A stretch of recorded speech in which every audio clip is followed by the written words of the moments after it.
آپ سب لوگوں کا ایک شارٹ نوٹس پہ یہاں آنے کا شکریہ۔ آج ہم مختصراً 3 ایشو پہ عوام کے ساتھ عوامی مینڈیٹ سے بات کرنا چاہتے ہیں۔ سب سے پہلے ہم یہ بات کرنا چاہ رہے ہیں کہ 1 سال پورا ہونے کو آیا، پاکستان تحریک انصاف کو عوام نے مینڈیٹ دیا تھا۔ نیشنل اسمبلی میں پہلی مرتبہ ہمارے پاس 180 سیٹیں آئی تھی۔ پنجاب میں ہم میجارٹی میں تھے اور کے پی میں ہمارے پاس 2/3 میجارٹی تھی۔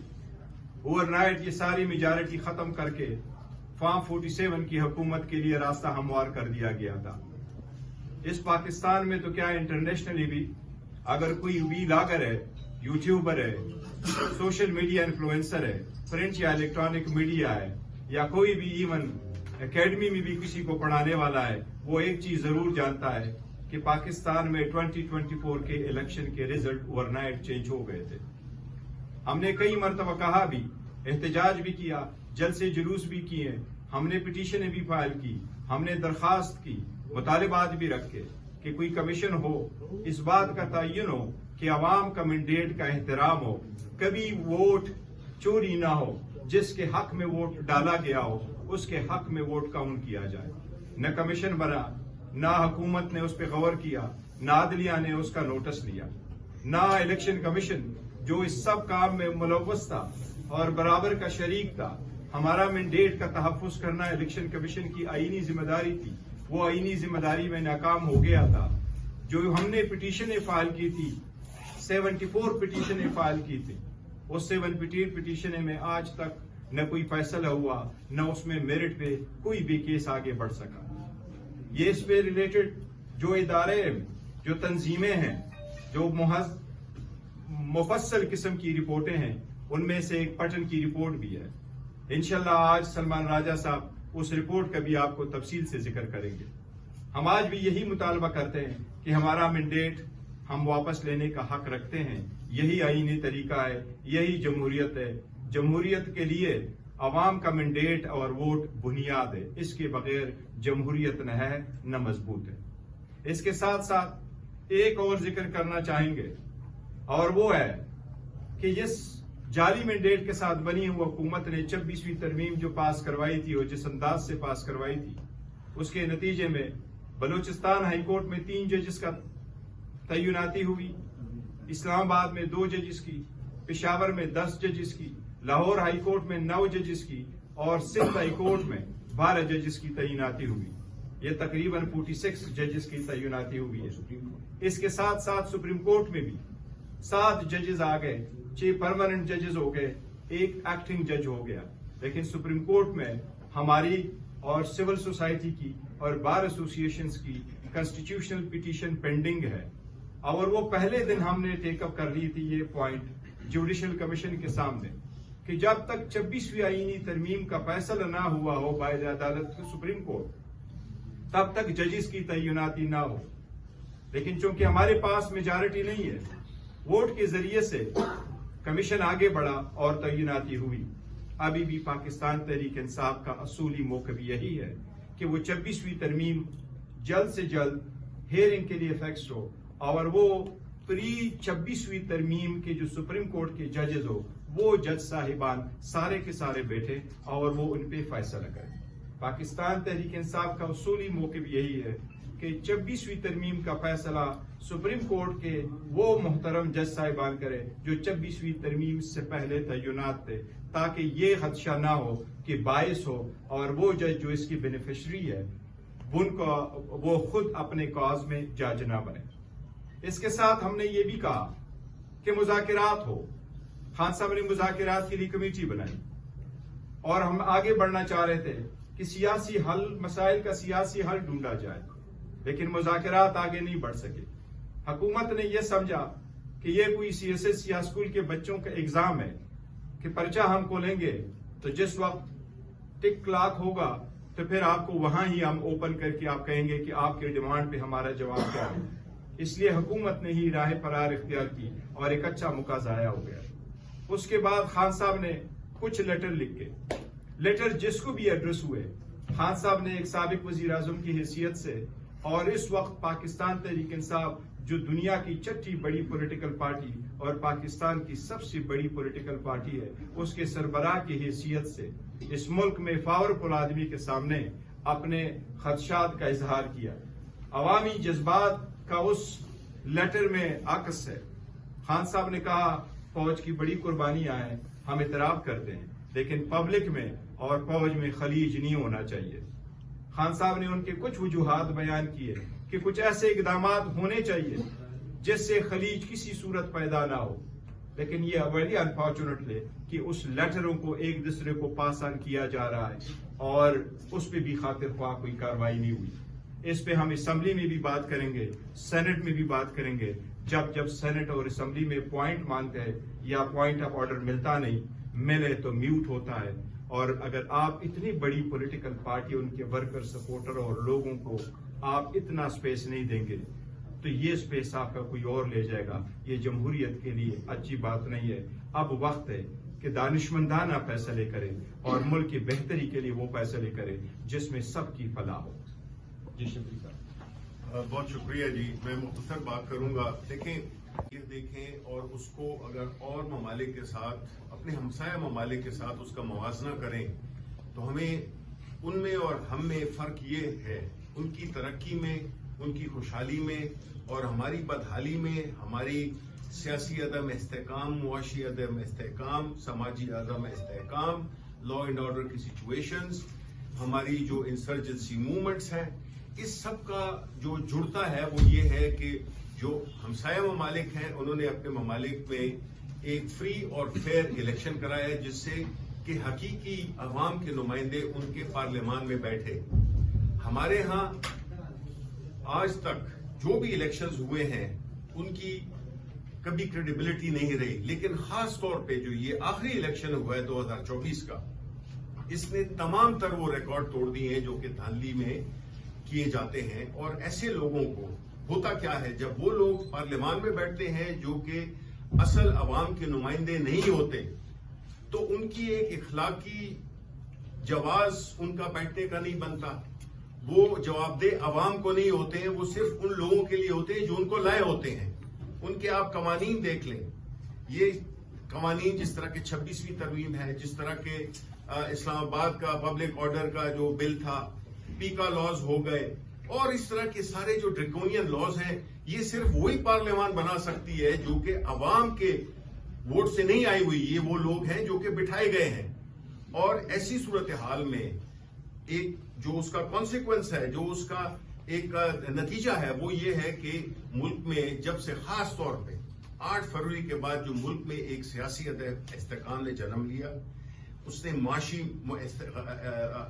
غیر استحکام پیدا کیا، سماجی عدم استحکام پیدا کیا، اور غرض کے ہر طرح کی طرف ایک تذبذب، خوف اور ایک غیر یقینی صورتحال کی کیفیت ہے.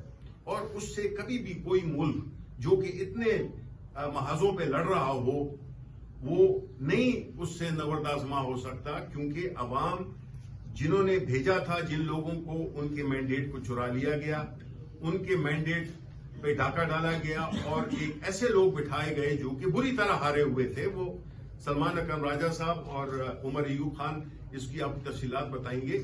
تو اگر تو ہم نے اس کا ایک شاخسانہ دیکھا 1971 میں، جس میں کہ ایک میجورٹی پارٹی کو اقتدار نہیں منتقل کیا، اور آج وہی پارٹیاں جو کہ اس وقت سہولت کار تھیں آج بھی وہ اسی کی سہولت کاری کر رہی ہیں، جس سے کہ ہمارا آدھا ملک ٹوٹ گیا. اب یہ جو بچا کچا ہے، اس کو اگر ہم نے خوشحالی دینی ہے، اس میں اگر ہم نے فورن انویسٹمنٹ لانی ہے، اس میں ہم نے قانون کی حکمرانی لانی ہے، اس میں ہم نے عدالتوں کو آزاد کرنا ہے، یہ سب تب ہوگا. اور قوانین ایسے بنانے ہیں جو کہ عوام کے اور جو ادارے ہیں ان کی بھلائی کے لیے، ان کی بہتری کے لیے بنے، بجائے اس کے کہ ان کو ان کا گلا دبایا جائے.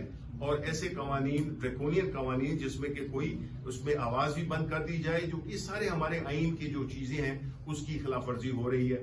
تو بنیادی اصل مسئلہ جڑا ہوا ہے ایک دھاندلی زدہ انتخابات، پھر دھاندلی بھی ایسے نوعیت کی کہ جس کی کہ ساری رپورٹس جو کہ ابھی بات کریں گے تو ہم افورڈ نہیں کر سکتے جب تک کہ اس ملک میں فری فیئر الیکشنز نہیں ہوں گے، جب تک کہ election commission of Pakistan party نہیں بنے گا، جب تک کہ وہ اس کا سہولتکار نہیں بنے گا اس قسم کی ایکٹیویٹیز کا، تو یہ ملک آگے نہیں جا سکتا، اس ملک میں سیاسی استحکام نہیں آ سکتا۔ آپ بھلے کہتے رہیں کہ آپ نے اکانومی بہتر کر لی ہے، لیکن جو اصل لوگ ہیں، آپ لوگ ہیں، ہم سب ہیں، عوام جانتے ہیں کہ اکانومی کی کیا صورتحال ہے۔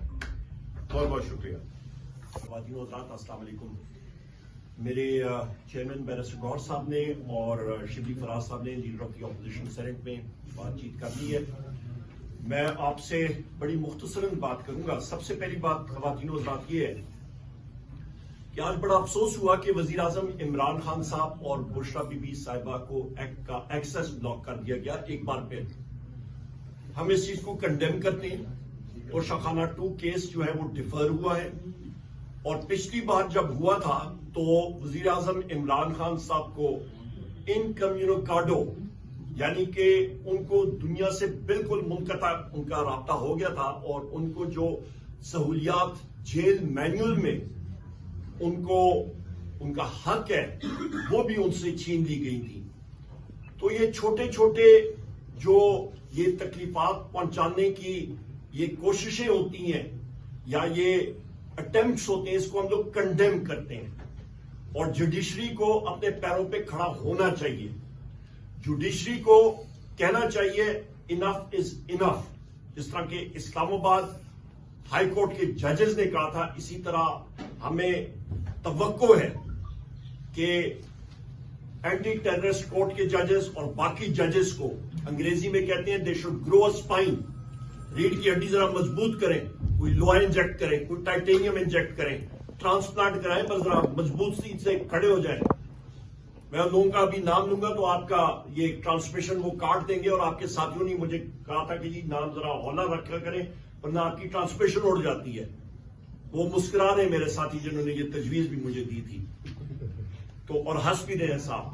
اس کے ساتھ ساتھ میں یہ بھی یہاں پہ کہتا چلوں خواتین و حضرات کہ وزیر اعظم عمران خان صاحب، بشرا بی بی صاحبہ، مخدوم شاہ محمود قریشی صاحب، ڈاکٹر یاسمین راشد صاحبہ، اجاز چودھری صاحب، میاں محمود الرشید صاحب، عمر چیمہ صاحب، حسان نیازی صاحب، ہمارے ملٹری کورٹس کے اندر جو پرزنرز ہیں جن کا کیس بڑی ایبلی ہمارے سیکرٹری جنرل جناب سلمان اکرم راجہ صاحب لڑ رہے ہیں سپریم کورٹ میں، اور ہمارے باقی ساتھی جو کوٹ لکھپت آپ کے اللہ بھلا کرے اٹک جیل میں، جیلم جیل میں اور اڈیالہ جیل میں اس وقت بھی پابند سلاسل ہیں، یہ سب کے سب پولیٹیکل پرزنرز ہیں۔ پاکستان کی جیلیں بھری ہوئی ہیں، ہم اس چیز کو کنڈیم کرتے ہیں۔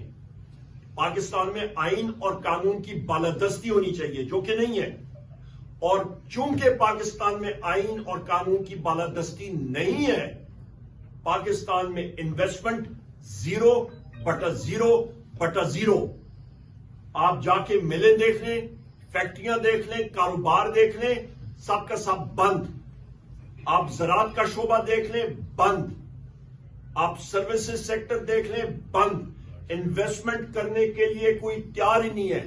آپ کا لارج سکیل مینوفیکچرنگ جو انجن ہوتا ہے آپ کی معیشت کا، وہ منفی گروتھ ریٹ۔ اس کا مطلب ہے کہ آپ کی گاڑی کا انجن، رنگ پسٹن اس کے اڑ گئے ہیں، انجن سیز ہے، اور آپ کہتے ہیں کہ جی گاڑی چل رہی ہے۔ بھائی آپ کس کو بیوقوف بنا رہے ہیں؟ کوئی الف بے معیشت کی ہم نے بھی پڑھی ہوئی ہے۔ یہ بینکر ہیں شبلی صاحب، یہ کوپریٹ لائرز بیٹھے ہوئے ہیں یہاں پہ، ان سے پوچھیں کون سی معیشت چل رہی ہے؟ میں چیلنج کرتا ہوں، آ جائے میرے ساتھ۔ یہ کہتے ہیں جی مہنگائی کم ہوتی ہے، آ جائے میرے ساتھ، اکیلا میں جاؤں گا، میرے ساتھ آ جائیں آپ، کیمرہ مین سارے، آپ کی میڈیا کی ٹیم ہو، حکومت کا جو شخص کہتا ہے کہ مہنگائی کم ہو گئی ہے وہ آ جائیں، ہم لوگ جاتے ہیں، ذرا آرے بازار جاتے ہیں ہم لوگ، جودھیا بازار جاتے ہیں، مختلف بازار ادھر ہم لوگ جاتے ہیں، پنڈی میں، پشاور میں، اور پوچھتے ہیں لوگوں سے، یہ جو یہاں پہ بلند و بالا دعوے کرتے ہیں نا وزراء کہ جی مہنگائی کم ہوتی ہے، ان سے بڑا جھوٹا کوئی نہیں ہے دنیا پہ، صفحہ ہستی میں کوئی اتنا بڑا کوئی جھوٹا نہیں ہوگا جتنے یہ ہیں۔ عوام کہاں پہ چلی گئی ہے؟ بجلی کا ریٹ 75 روپے یونٹ پہ تھا، پی ٹی آئی کے دور میں 17 روپے یونٹ تھا۔ گیس کا بل دیکھ لیں، لوگ تڑپ رہے ہیں، آٹا، چینی، دانے، گوشت، مرغی، آلو، سبزی، ہر چیز کو آگ لگی ہوئی ہے۔ جس کو آپ پرچیزنگ پاور کہتے ہیں، قوت خرید، وہ لوگوں کے ہاتھوں سے نکل گئی ہے. یہاں پہ دل پہ ہاتھ رکھ کے آپ سارے میڈیا کے ساتھی بھی مجھے بتائیں آپ کسی کا گزارا کچن کا ہو رہا ہے، اور اس کے بعد مجھے پھر بتائیے گا. اس کے آگے ہم لوگ بات کرتے ہیں ٹویٹس، اوپن ٹویٹس اور لیٹرز کے حوالے سے. وزیر اعظم عمران خان صاحب کا جو ہے، میرے بھائی نے، بیرسٹر گور صاحب نے، چیئرمین صاحب نے اس کو تفصیلاً بات کی، اس کو میں ٹچ کروں گا. آپ یہ اندازہ لگا دیں کہ مطلب ایک شخص جو وزیر اعظم پاکستان رہ چکے ہیں اور آئندہ بھی ہوں گے، ان کا نام ہے وزیر اعظم عمران خان صاحب.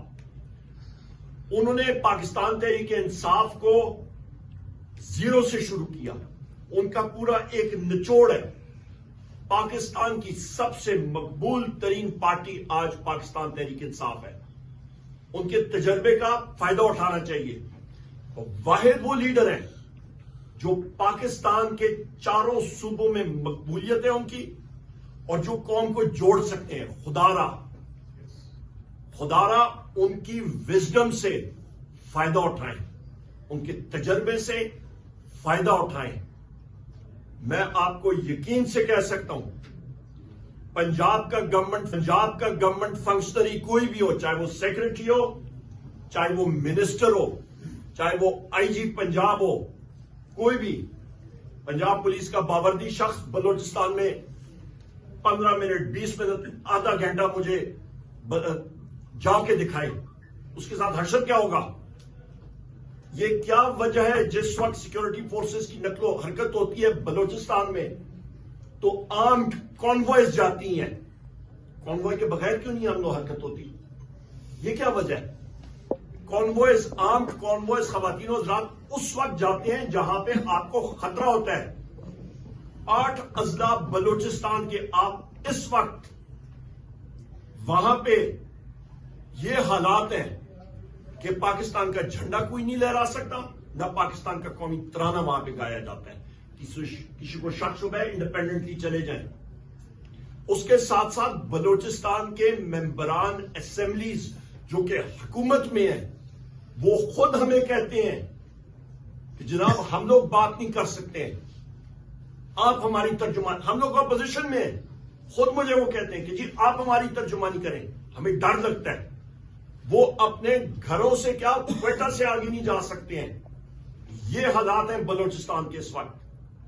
اللہ نہ کرے میرے منہ میں خاک، پر 1971 جب ہوا تھا تو اس وقت جنرل یحییٰ نے کہا تھا کہ سب ٹھیک ہے. 1970 میں جب دسمبر میں الیکشن ہوا اس نے اسے کہا تھا سب ٹھیک ہے. 16 دسمبر 1971 کو سقوط ڈاکہ ہو گیا تھا. ہوش کے ناخن نے پختون بیلٹ بلوچستان کا ان ساروں نے ایکا کی ہے. مارنگ بلوچ صاحبہ کی بات کریں، ترجمانی کر رہی ہیں وہاں پہ بلوچ یوتھ کی بھی. وہاں پہ سیکشن 144 لگتا ہے، لاکھوں لوگ نکلتے ہیں وہاں پہ.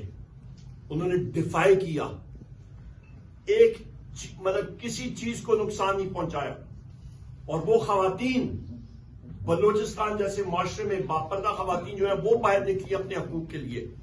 ہوش کے ناخن لے. یہ انفورسڈ ڈس اپیئرنسز کا پکھنڈ ختم ہونا چاہیے. لوگوں سے ملیں، ان کے ڈیپ ڈاؤن ان کی جو روٹ کاز ہے اس کو ایڈریس کریں. یہاں پہ ایک اور میں بات کرنا چاہوں، اس کو کہتے ہیں a symmetric warfare. Pakistan India کی جنگ ہوتی ہے، سیمیٹرک ہوتی ہے، دو فوجیں لڑتی ہیں. اے سیمیٹرک ہوتی ہے، گوریلا وارفیئر ہو رہی ہے آپ کے بارڈر ایریاز پہ. بلوچستان میں اے سیمیٹرک وارفیئر ہے.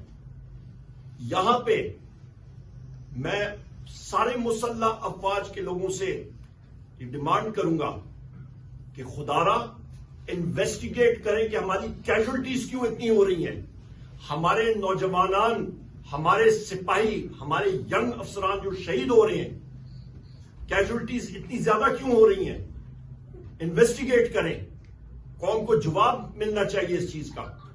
اور جہاں پہ میں وزیر اعظم عمران خان صاحب کے ٹویٹ اور خط کے بارے میں بات کر رہا تھا، میں پھر وہاں پہ آتا ہوں. آپ آئین کو دیکھیں، اسٹیٹ کی ڈیفینیشن بڑی واضح ہے. آپ کی اسٹیٹ کیا چیز ہے؟ ریاست. ریاست ہے آپ کی قومی اسمبلی، سینٹ، آپ کی صوبائی اسمبلی، آپ کی صوبائی حکومتیں، وہ ادارے جو ٹیکس نافذ کر سکتی ہیں، اور ستون اسٹیٹ کے کیا ہیں؟ آپ کی پارلیمان ہے، آپ کی ایگزیکٹو ہے، آپ کی جوڈیشری ہے، armed forces, rangers, fire brigade, police, یہ سب کے سب 17 سیٹیں. زندہ مثال یہ میرے بھائی یہاں پہ بیٹھے ہیں، انہوں نے 1 لاکھ سے زیادہ ووٹ سے زیادہ ان کو شکست دی تھی. صبح اٹھے فارم 47 کے ذریعے ان کی ووٹ کاؤنٹ پہ 1-0 لگ گیا. آج تک سلمان اکرم راجہ صاحب جو ہیں وہ الیکشن کمیشن میں جا رہے ہیں، وہ کیس ہی نہیں لگ رہے ہیں، ابھی تک ٹرائیبیونلز نہیں بیٹھے. 17 سیٹوں پہ انہوں نے ایک آپ کی حکومت جو ہے وہ آپ پہ منسلط کر دی ہے. رجیم ہے، حکومت بھی نہیں، رجیم. یہاں پہ میں یہ بھی بات کرتا چلوں کہ اس وقت بارہا بار ہم لوگ کہتے چلیں، اس دن میرے بھائی شبلی فراز صاحب نے بڑی زبردست سینٹ پہ سپیچ کی تھی 2 دن پہلے. انہوں نے ایک فگر کوٹ کی، تقریباً، correct me if I am wrong sir, کہ تقریباً 2 لاکھ لوگ جو ہیں وہ ملک سے، جو آپ کے انویسٹر جو ہیں 2 لاکھ چلے گئے ملک سے. اوسطن تقریباً آپ کو معلوم ہے کہ اوسطن انویسٹر جاتا ہے تو $3 لاکھ 4 لاکھ وہ کہیں پہ انویسٹ کرتا ہے تو اس کو انویسٹر ویزا ملتا ہے، ایسا نہیں ملتا. تو یہ آپ اندازہ لگا لیں تو تقریباً یہ $60 ملین بنتا ہے. اچھا، اس کے بعد جناب والا آپ کا جو ہمارے حضرات 20 لاکھ لوگ ہمارے جو ہیں پاکستان سے چلے گئے پچھلے 2 سالوں میں. جو ابھی بوٹ ٹریجڈی ہوئی ہے لیبیا کے کوسٹ کے اوپر، میں آج صبح ہی اخبار میں پڑھ رہا تھا، انہوں نے دیا تھا، میں پریس میں پچھلے تقریباً اتنے عرصے سے میں اوسطن میں فگر دیتا رہا ہوں کہ ہر ایک شخص نے تقریباً دیا ہوگا آپ کا تقریباً 20 لاکھ روپے فی کس. ان ساتھیوں نے دیا تقریباً خواتین و حضرات 40 لاکھ پراپرٹیز پاکستان میں بیچ کے 40 لاکھ روپے دیے. تو وہ آپ اندازہ لگا لیں، 40 لاکھ کو آپ ضرب دیں 20 سے تو آپ کا 8,000 ارب روپیہ بنتا ہے، جو کہ آپ کا بن جاتا ہے $29 ارب. یہاں پہ پنچ لائن کیا ہے؟ IMF کے سامنے ہم نے کشکول اٹھایا ہوا ہے $1.5 ارب کا کہ ہمیں ٹرانس دے دیں، اور آپ کا $29 ارب 2 سال میں چلا بھی گیا ہے.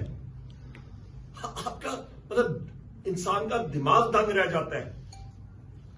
آخر میں خواتین و حضرات، اکانومی کے اوپر بھی بات کی ہے، بے روزگاری کے بارے میں ہم نے سامنے آپ کی بات کر دی ہے. جو حالات اور واقعات ہم نے بتا دیا کہ IMF کا مشن جو یہاں پہ پہلی بار ہوا ہے، میں بحیثیت منسٹر آف اسٹیٹ فائنانس بھی رہ چکا ہوں، اکنامک افیئرز منسٹر بھی رہ چکا ہوں، الحمدللہ انرجی منسٹر بھی رہ چکا ہوں. پہلی بار ہوا ہے کہ IMF کا مشن آیا ہے جو کہ بجٹری سپورٹ کے علاوہ رول آف لا، آئین اور قانون کی بالادستی کے اوپر وہ بات چیت کر رہے ہیں. وجہ وہ دیکھ رہے ہیں کہ ملک کے اندر آئین اور قانون کی بالادستی نہیں ہوگی تو ملک کے اندر پیسہ ڈالنا اسی طرح ہے کہ تندور کے اندر آپ کوئی نوٹ جلا دیں، ختم کر دیں، اس کا کوئی فائدہ نہیں. تپش مل جائے گی، فائدہ اس کا کوئی نہیں. اس وقت خواتین و حضرات، دنیا کے نوبیل پرائز ان اکنامکس جو آ رہے ہیں وہ اس چیز پہ ہیں کہ ملک میں آپ کے آئین اور قانون کی بالادستی ہوگی، رول آف لا ہوگا، ملک ترقی کرے گا. اور یہ چیز ایک اور شخص بار کتنے سالوں سے کہہ رہے ہیں، ان کا نام ہے خواتین و حضرات وزیر اعظم عمران خان صاحب. تو ان کے ایکسپیرینس سے فائدہ اٹھائیں. آخر میں، اور میں پھر بات اپنی ختم کروں گا، چیف جسٹس آف پاکستان نے ہمیں انوائٹ کیا ہے کہ جوڈیشل ریفارمز کے اوپر میٹنگ ہونی چاہیے اور ہماری طرف سے تجاویز آنی چاہیے، اور وہ انشاءاللہ اگلے کچھ دنوں میں ہوگی. بہت شکریہ. بات کروں گا جو 8 فروری 2024 کا الیکشن ہوا اور کیسے اس الیکشن کو پامال کیا گیا. سب سے پہلے تو میں سمجھتا ہوں ہمیں اپنے آپ کو یاد کرانا چاہیے کہ 8 فروری 2024 کا دن کتنا شاندار دن تھا. اس دن پاکستانی قوم نے جمہوریت سے اپنی وابستگی کا بھرپور اظہار کیا. جو کچھ 8 فروری سے پہلے ہو چکا تھا، جو تشدد ہوا 9 مئی کے بعد، جس طرح لوگوں کو اٹھایا گیا، ہمارے بیشتر کینڈیڈیٹ سرکردہ لوگ حلقوں میں جو تھے ان کو جیلوں میں رکھا گیا، جیلوں سے لوگوں نے الیکشن لڑے.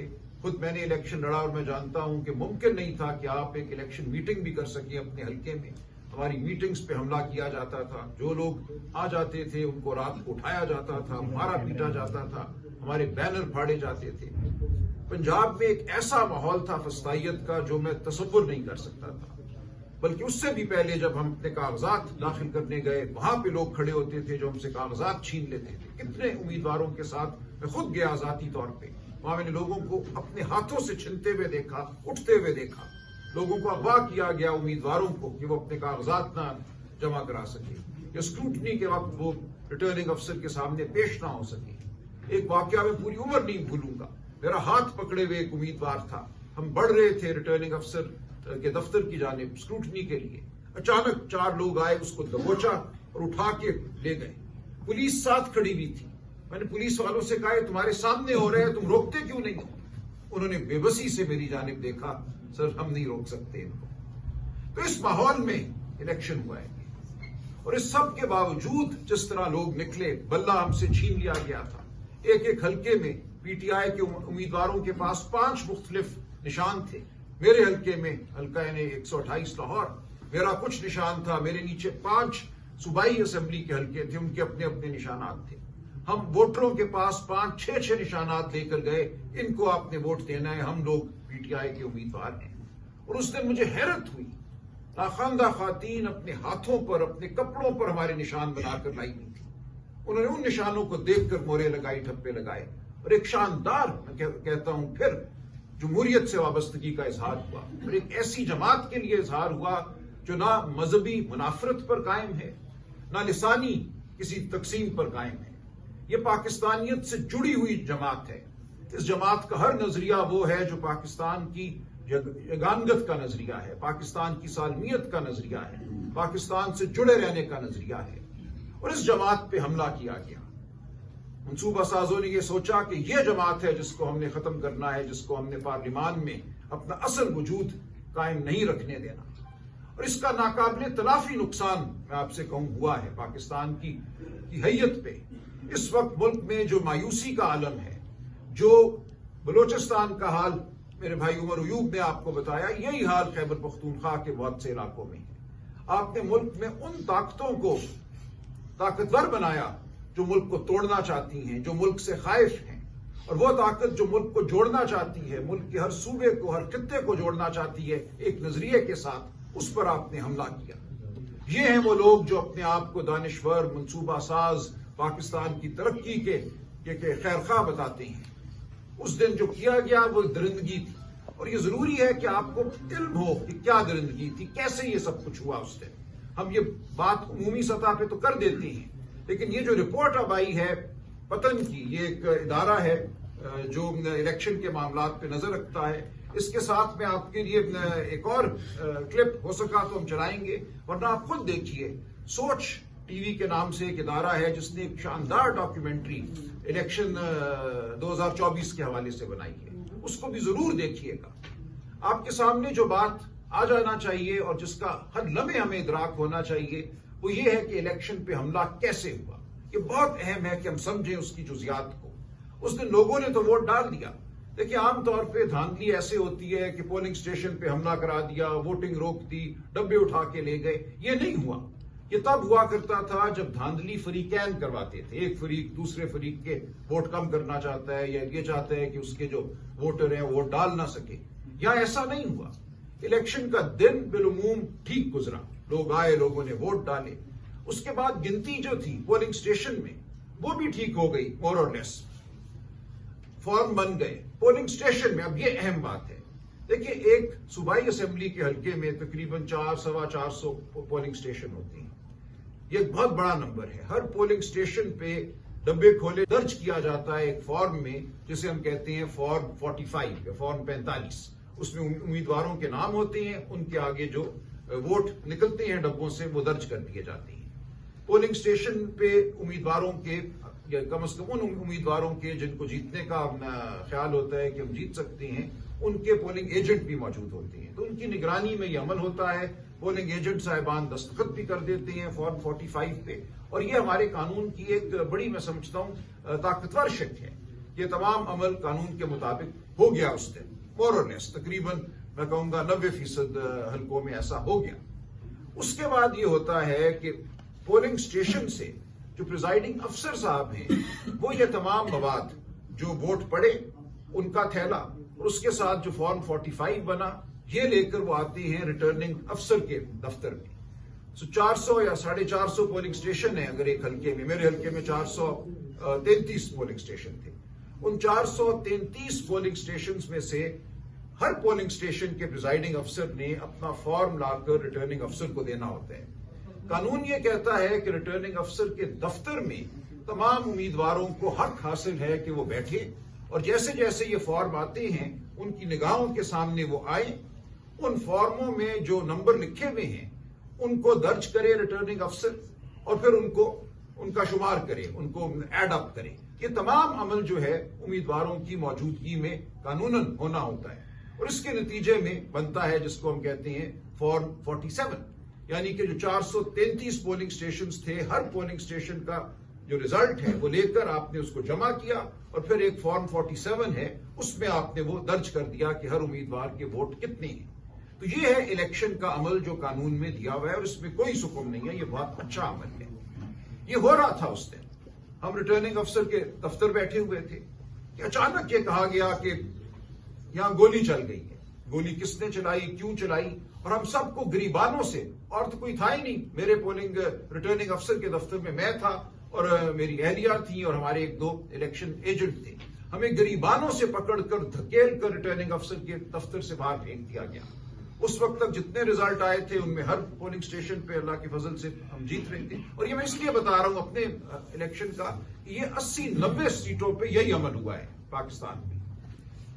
ہمیں باہر پھینکا گیا اور کہا گیا کہ اس کے بعد کا جو عمل ہے وہ اب خفیہ ہوگا، اس میں کسی کو بیٹھنے کی اجازت نہیں ہے.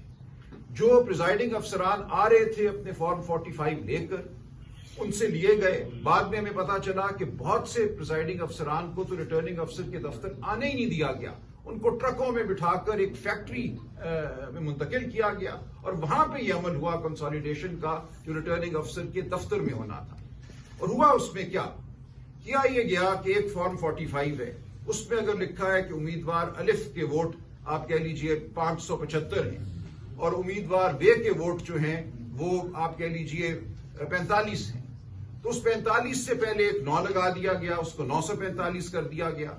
400 ووٹوں کا فرق آ گیا، اس کے ووٹوں میں 900 کا آپ نے اضافہ کر دیا. اور اس کے بعد ان فارمز کو یوں کاٹ چھانٹ کر بنایا گیا. لیکن اس میں ہوا کیا، جب آپ ایک پولنگ اسٹیشن پہ 75 ووٹوں کو 975 کرتے ہیں تو ان فارموں میں نیچے کل تعداد ووٹوں کی ہوتی ہے. ایک تو ہر امیدوار کے ووٹ ہوتے ہیں، نیچے ایگریگیٹ ہوتا ہے اس پولنگ اسٹیشن پہ مکمل ووٹ پڑے کتنے. اس کو آپ نے تبدیل کوئی نہ کیا، اوپر تو آپ نے 75 کے ساتھ 9 لگا دیا. نیچے جہاں لکھا ہوا تھا کہ اس پولنگ اسٹیشن پہ مثال کے طور سے 900 ووٹ پڑے تو وہ نیچے 900 کا 900 ہی لکھا رہ گیا.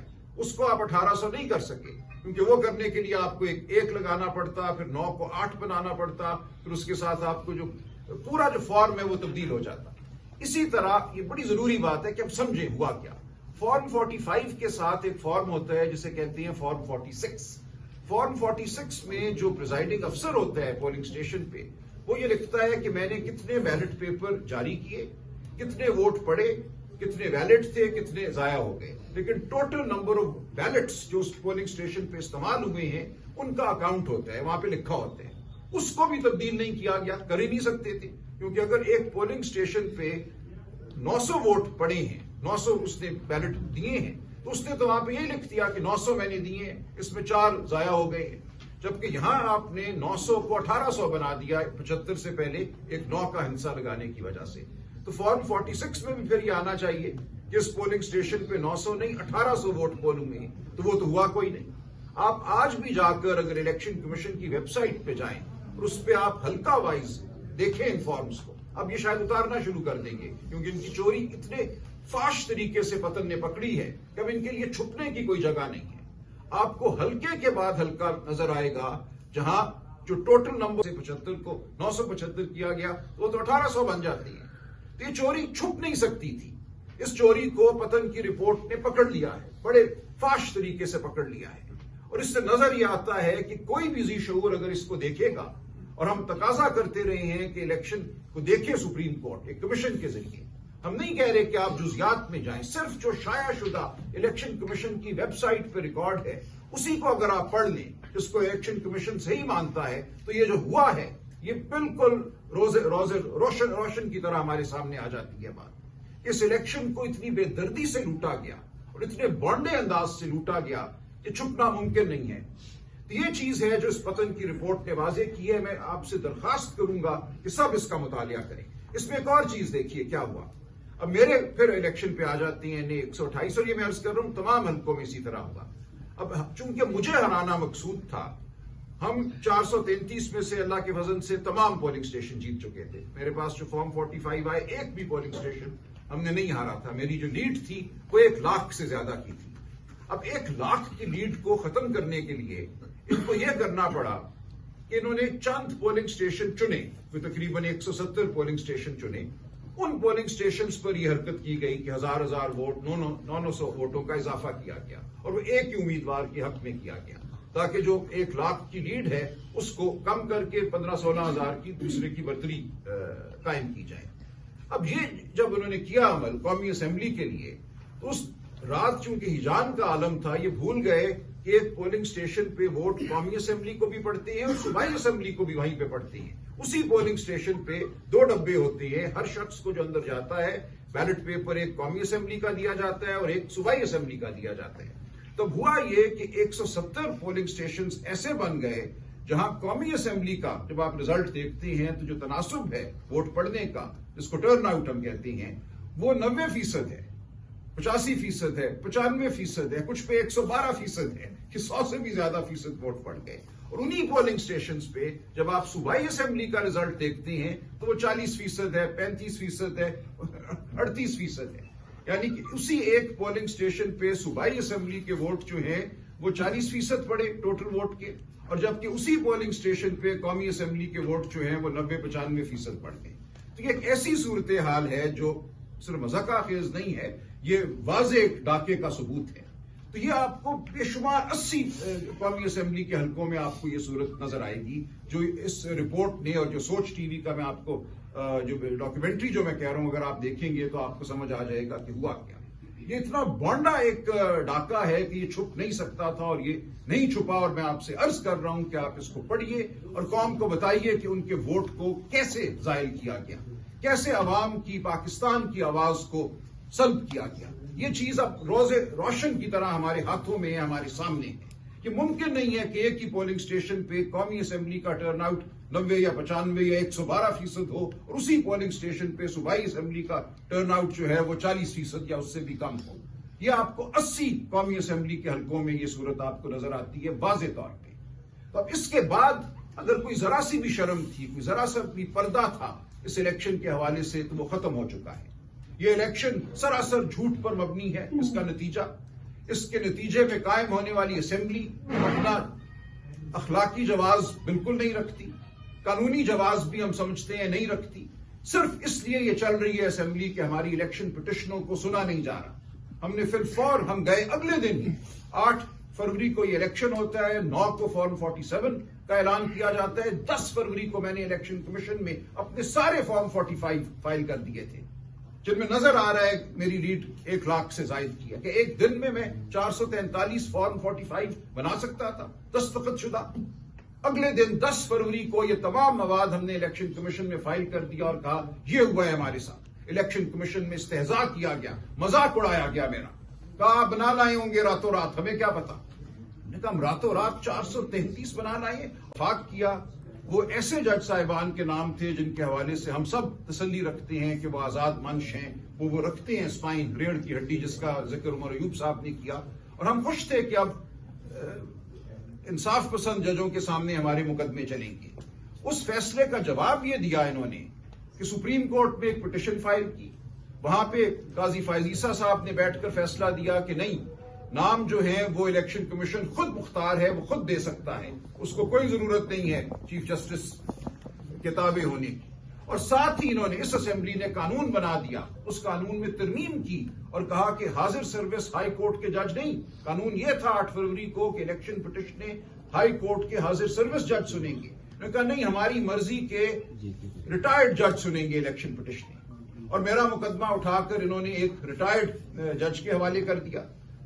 وہ پتہ یہ چلا کہ وہ ریٹائرڈ جج صاحب تو ریٹائرڈ جج بھی نہیں ہے، وہ پی سی او کے جج تھے، جو جب مشرف نے اسمبلی جب ایمرجنسی لگائی تھی 2007 میں، اس کے بعد کچھ لوگوں کو جج مقرر کیا تھا جن کے حوالے سے سپریم کورٹ نے 2009 میں کہا کہ ان کی تقرری صریحاً غیر آئینی تھی، لہٰذا یہ وائڈ ایب انیشو ہیں، ان کو کوئی حق حاصل نہیں کہ اپنے نام کے ساتھ جسٹس لکھ سکیں، انہیں ریٹائرڈ تصور نہیں کیا جائے گا، ان کی تقرری کو کالعدم تصور کیا جائے گا۔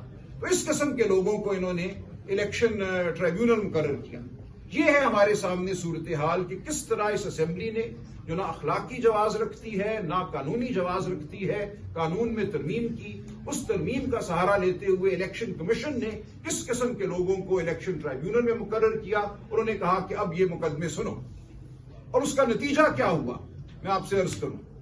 ایک جج صاحب نے صرف 32 مقدمے جو ان کو دیے گئے، اس میں سے 28 مقدمے پہلی تاریخ پہ خارج کر دیے، یہ کہہ کر کہ جو مور لگائی ہے اوتھ کمشنر نے، جو ویریفیکیشن کے لیے جب آپ جاتے ہیں وہ مور لگاتے ہیں اوتھ کمشنر کچہری میں کہ ہاں جی یہ میرے سامنے پیش ہوئے تھے، یہ ان کے دستخط ہیں، مور ٹھیک نہیں لگی ہوئی، یہ مدم ہے، یہ اس کو ٹھیک جگہ نہیں کاغذ پہ لگایا گیا، یا اس کے نیچے تاریخ جو ہے وہ نہیں پڑھی جا رہی۔ 28 کیس ایک جج نے 32 میں سے پہلی پیشی پہ خارج کر دیے۔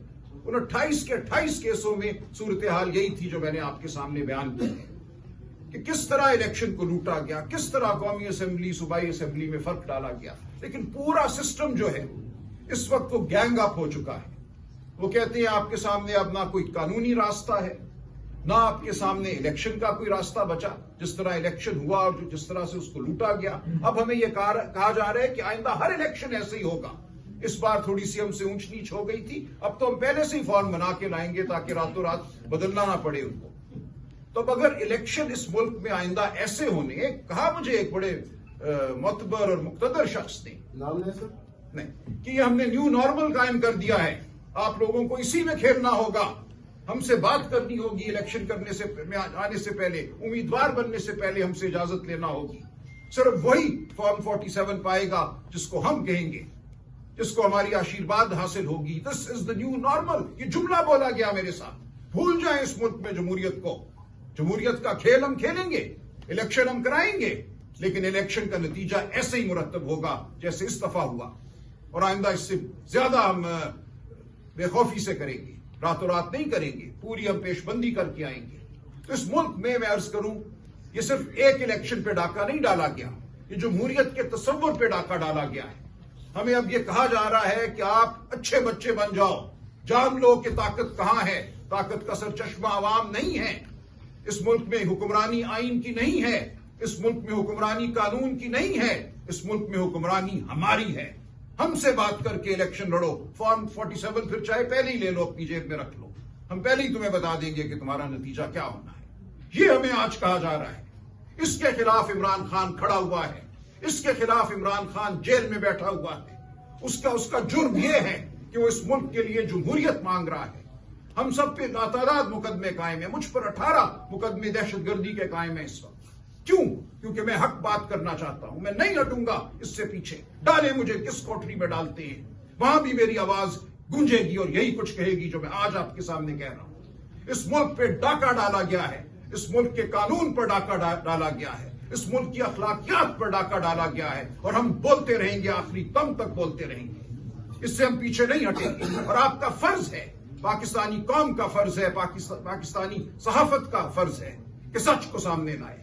سچ وہ ہے جو ہمارے سامنے ہے، جو الیکشن کمیشن کی ویب سائٹ پہ ہے، جو پتن کی رپورٹ میں ہے، جو سوچ ٹی وی کے ویڈیو میں ہے، جو ان لاتعداد بچے بچیوں کے دلوں میں ہے جنہوں نے اس دن ووٹ ڈالا۔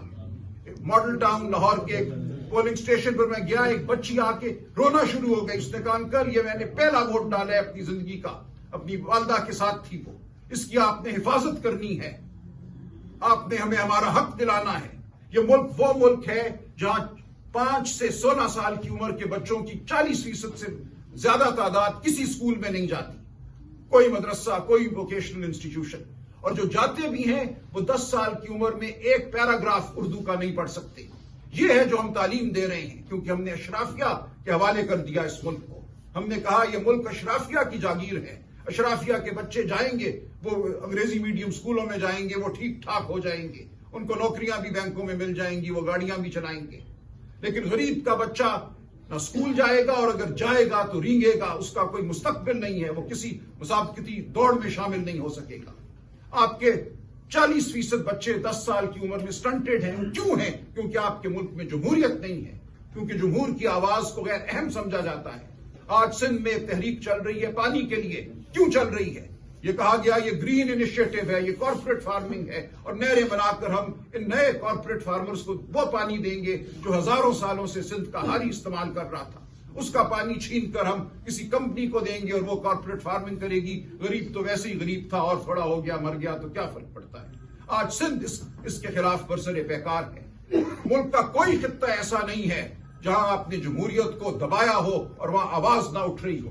پورا ملک آج سراپا احتجاج ہے۔ اس احتجاج کے ساتھ ہم کھڑے ہیں، کیونکہ ہم سچ کے ساتھ کھڑے ہیں، ہم جمہوریت کے ساتھ کھڑے ہیں۔ شکریہ۔ سر یہ فرمائیے گا کہ جتنی بھی آپ نے گفتگو